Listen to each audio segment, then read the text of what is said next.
Thanks for introduction. So my name is Nikita, and I'm a research engineer at Replika. And yeah, today we'll talk about how do we improve our conversational models at Replika with BERT, and how do we scale BERT to millions of our users. What is Replika? Replika is an AI friend that tries to help people improve their mental health, mental well-being through conversation. So conversational models in Replika is a #1 essential part of the application. You can download it in App Store or Google Play and play with it by yourself. At the moment, we have 5 million registered users, and at peak loads, we have something like 200 to 300 user messages per second. So we need to handle this in in real time way. So that can be a bit challenging in terms of like deploying deep and heavy neural networks. So let's start with a architecture overview of our application. We have user utterance, and we need to reply to this utterance with some relevant response, taking into account some context, some user personality, and so on. And we have several major components that's possible to employ when we want to reply with some response. We have scripted answers. Yeah, it covers like some fraction of all user messages. We have a retrieval model and tree ranking model, which works together to provide some relevant response from a set of candidate responses. And we have generative model, which allows to generate some relevant but unique response to users' input. And we also have a session scoring model, which right now doesn't work at response stage, but it allows us to understand how well conversation goes and how can we, for example, ask user to vote in App Store for our app, or we can offer him some paid subscription if we see that session goes well. Okay, but right now, in terms of applying BERT, we'll focus only on a retrieval model, ranking model, and session scoring models. Let's start with a retrieval model.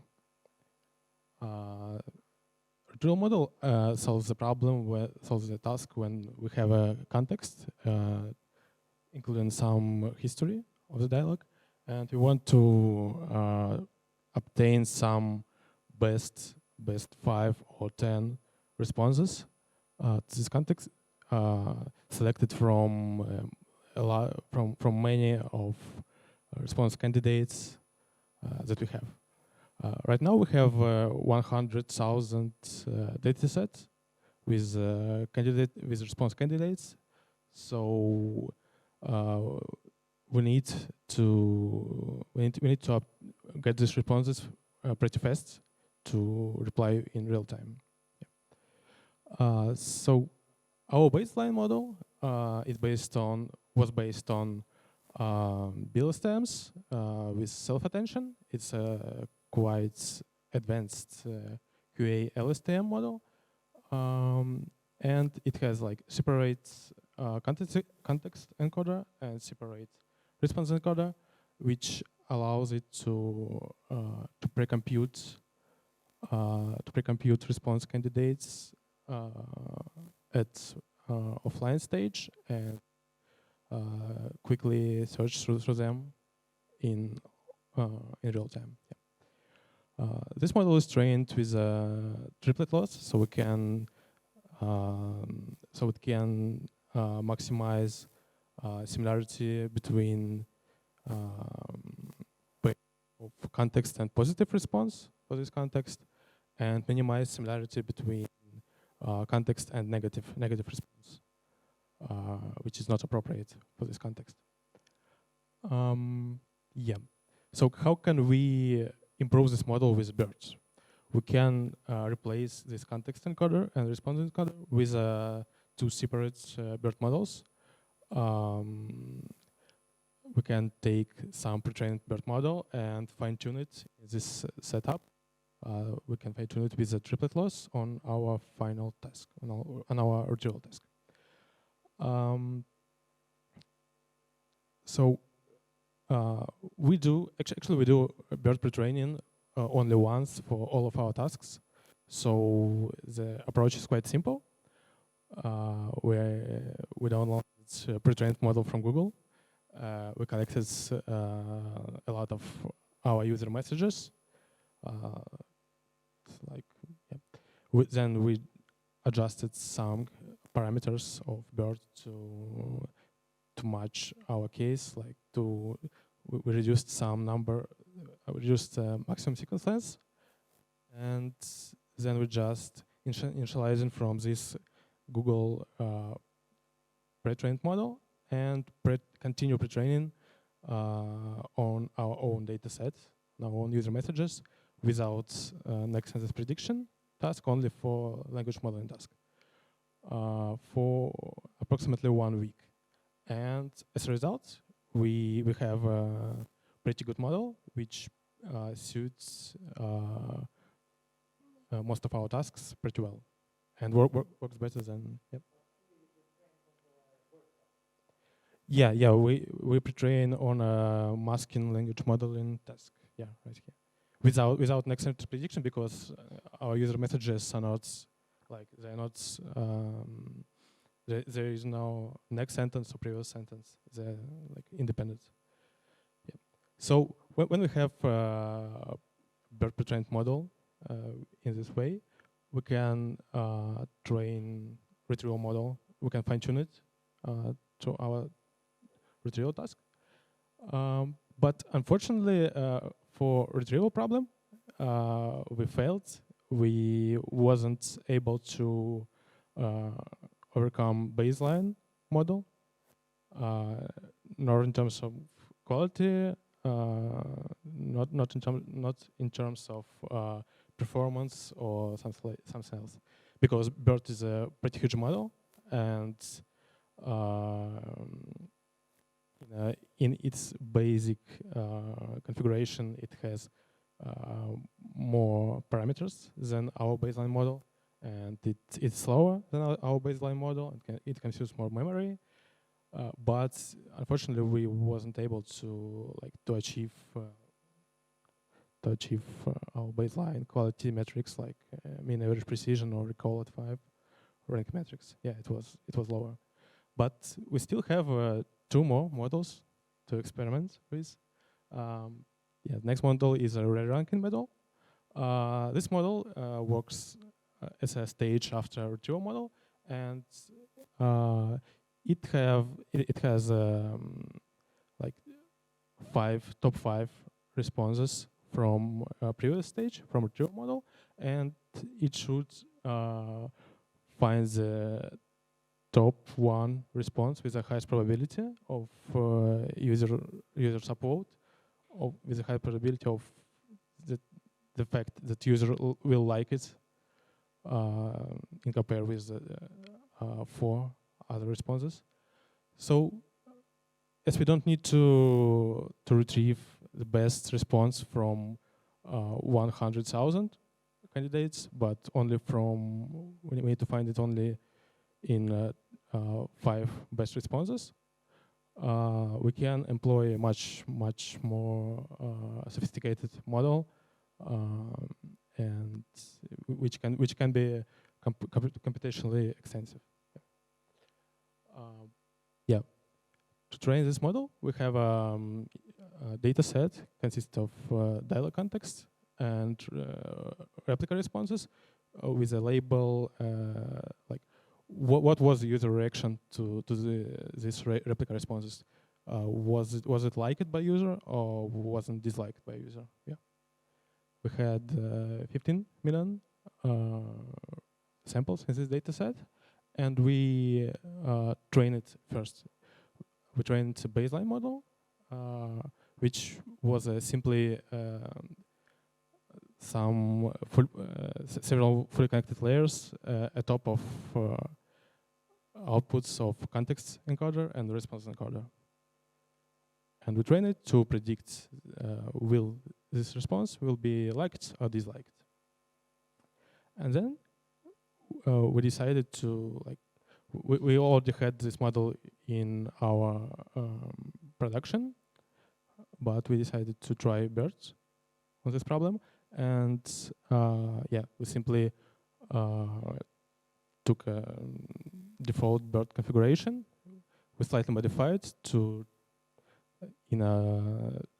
trim context from left, not from right, and so on. And we used two input version of BERT. The first input was context, and the second input was response. Yeah. So the segment of the first input was 0, and the segment ID of the second input was 1. And we fine-tuned this BERT, already presented in our user logs, to predict upvote or downvotes. And yeah, as a result, we have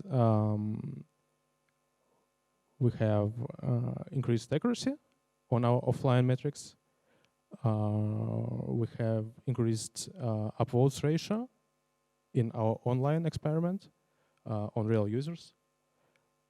And number of parameters grew dramatically. So it was a pretty small model before, but then because we need to encode and process raw sequences instead of using embeddings from the real model, we have like a much larger model right here. RPS dropped significantly too, but it was okay because we were able to optimize this model to fit our load. Of course, this model trains much longer than the smaller one. Yeah, so you can see that rank introduction increased our online quality of our dialog model dramatically from 78 to 85 at some point, and introducing BERT ranker adds additionally 3% over here, somewhere over here.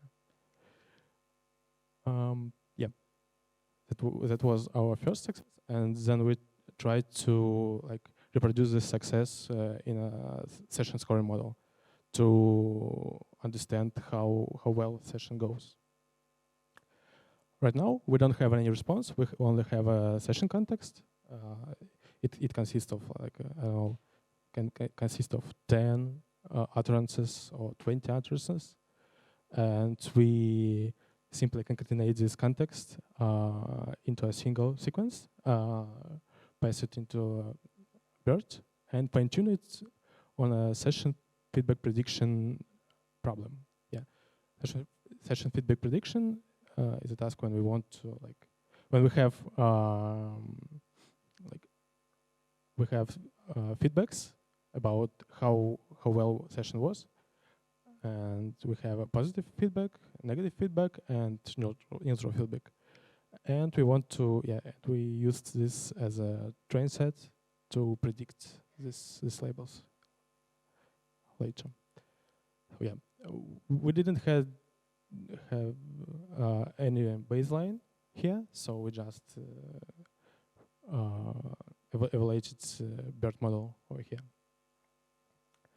Accuracy was pretty good to use this to make our analytics stronger, something like this. Okay, so yeah, and some last ideas, what did we use to efficiently improve BERT training? We used some tricks. Most of them are pretty well known, but in BERT they have some the essential, I think. The first one is you need to use mixed precision training because like on modern GPUs, starting from Volta and Turing, you can get like speed up double speed simply by using mixed precision with only like a few lines of code and with no or with a slight decrease in quality. You also can limit sequence length because, for example, in our dialogs, dialog setting, we don't have long user utterances that often, so we can simply decrease sequence length from 128 to 80 with no quality loss. But further decrease will decrease the quality. But for you, maybe it won't be. You can reduce number of layers. You can still initialize from your checkpoint, but you can cut off several layers from top, for example. In our case, it led to quality loss, but you can try it, of course, in your setting. You can enable XLA, it's TensorFlow optimization feature that allows you to get like additional % of speed, but it's still experimental and you can face some bugs with it. To train on multiple GPUs, I recommend you to use Horovod because it's like it's state-of-the-art multi-GPU training platform. You also can predicanize training sets to speed up data preparation because BPE can be quite slow in some cases. For inference, there are some another tips like request specification. If you have a real-time system, when the system should reply user in some like in a predefined time window, you can use request specification to fully employ GPU power because GPU is efficient when the batch size is larger than one. You can also use mixed precision. NVIDIA provides automatic mixed precision graph rewrite, which allows you to speed up your model twice without any line of code. Again, XLA and sequence size limiting, and you can use fast BP tokenizer to improve the quality, improve the speed for some more persons. So the final performance of BERT looks like this. If you took a default BERT model from Google and will try to perform inference on your GPU, like typical GPU, you'll see 20 RPS per second, which wasn't suitable for our cases because we can have like 200 RPS and so on. So first you need to limit your sequence length. That gives you some improvement. Enable XLA, enable mixed precision, which gives you almost twice speed up, and you can at last stage you can enable watchfire, which allows you to get last RPS increase. That's it.